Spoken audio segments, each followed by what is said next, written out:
loi du 5 mars 2007 a organisé la protection en fonction de deux grandes origines de vulnérabilité.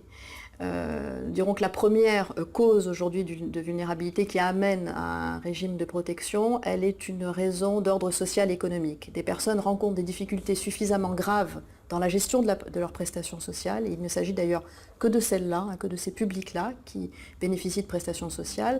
Ils rencontrent donc des difficultés tellement importantes qu'ils mettent leur santé, leur sécurité en danger du fait de leur difficulté à gérer leur budget. Pour ces personnes-là, il est répondu par un nouveau dispositif en deux temps, un dispositif qui permet d'abord de les accompagner de façon contractualisée, donc volontaire, par une mesure d'accompagnement social personnalisée qui a été confiée aux conseils généraux. C'est leur introduction dans le dispositif de protection. Et ça n'est qu'à défaut de réussite, et la réussite étant d'une certaine autonomie dans la gestion du budget des personnes, que l'on pourra éventuellement basculer sur un dispositif judiciaire, donc d'une mesure d'accompagnement judiciaire prononcée par le juge des tutelles, qui consistera lui aussi en une aide à la gestion des prestations et une action éducative autour de la gestion du budget.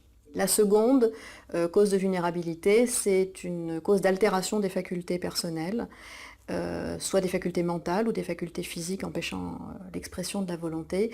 Et bien, à ces raisons-là, qui sont d'ordre médical et qui doivent être constatées selon une certaine procédure et avec un certificat adéquat, et bien là, il est répondu par des régimes de protection plus, nous dirons, privatifs de liberté, en tout cas privatifs du droit d'exercer soi-même tous ces droits, des régimes que l'on connaît déjà depuis 40 ans, depuis la loi de 68, de la tutelle, un régime de représentation, d'assistance, de la curatelle, ou bien des régimes plus courts de mandats spéciaux ou de sauvegarde de justice.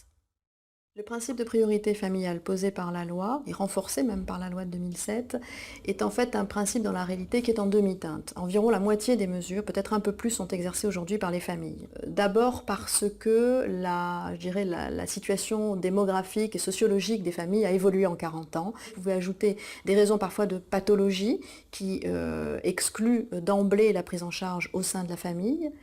Et puis également le fait qu'aujourd'hui, le droit est beaucoup plus dense et beaucoup plus technique qu'il y a 40 ans de cela, et que ça nécessite certaines compétences et certaines connaissances qui ne sont pas données à tout un chacun et qui parfois engagent les juges à avoir recours à des professionnels. Quoi qu'il arrive, le juge désignera le protecteur en fonction de l'intérêt de la personne protégée et en fonction de sa situation. Soit il désignera, et on l'a dit en priorité, un membre de la famille, il s'agira d'un tuteur familial, d'un curateur familial, puisqu'il y a très peu de conseils de famille, soit il désignera une personne extérieure à la famille, donc un professionnel, qu'on appelle maintenant un mandataire judiciaire à la protection des majeurs. Il en existe trois catégories.